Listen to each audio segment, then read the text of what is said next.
eo amin'ny tontolony tsy fandriam-pahalemana kosa ivadika eo anatin'ny lafiny ara-tsosialy isika noho ny fahatsapana indrindrany izay tsy fisiny ny fandriam-pahalemana izay eto amin'ny firenena dia ikarakara diabe ny fikambanan'ireo vehivavy manao politika eo anivon'ny ranomasimbe indiana sy ny vondrona miralenta ho amin'ny fampandrosoana eto Analamanga ny firaika amby roapolo ny volana septambra ho avy izao mitondra fanazavana mahakasika an'izay moa Ramatoa Ratahiry Arivony Joselina tompona andraikitra avy amin'ny VMLF Analamanga eo ambony micro-ny Lova Ramanantsoa sary ny Christian Rakotondramanga. Fankalazana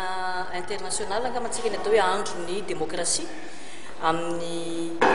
fadimy amby folo ny volana septambra inen'ny vondron'ny vehivavy zany dia hoe atambatra le izy amin'ny andro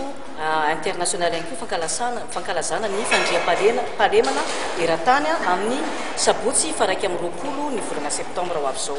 ka noho izay fahatongavan'izay andro izay indrindra izay vanim-potoana izay amin'izao zavatra mitranga eto amin'ny firenena izao mitaky ny vehivavy mitaky izany atao hoe androso any amin'ny fandriam-pahalemana ny firenena malagasy satria tsy misy mihitsy ny fampandrosoana azo iresahana raha ohatra ka tsisy ny fandriam-pahalemana ka mba anamariana an'izay zany dia manasa ny vehivavy rehetra ozy izahay hoe ny vehivavy rehetra ny vondrom-behivavy rehetra ny vehivavy rehetra tsy akanavaka hiaraka ifampitantana andray anjara amin'ilay diabe izay hototosaina ny asabotsy fa araika amby roapolo ny volana septambra ho avy izao miainga eto amin'ny bibliotèque nationale izy io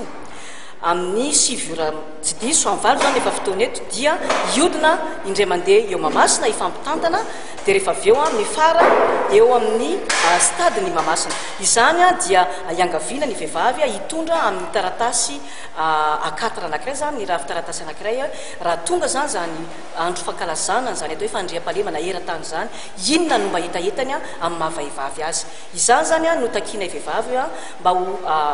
ataontsika hoe fanamarena zany io andro io ka io andro io andro ny sabotsy maraina io zany dia ho faranana amin'ny raika amby folo ora sasany amin'ny fanasana ny fiangonana rehetrarehetra ampaneno lakolosy amin'ny raika amby folo ora sasany satria amin'ny raika amby folo misy ny fiangonana izay efa mampaneno ny anazy isaky ny adiny iray fa mba anavana anazy zany dia amin'ny raika amby folo ora sasany zany no ampanenona io lakolosy io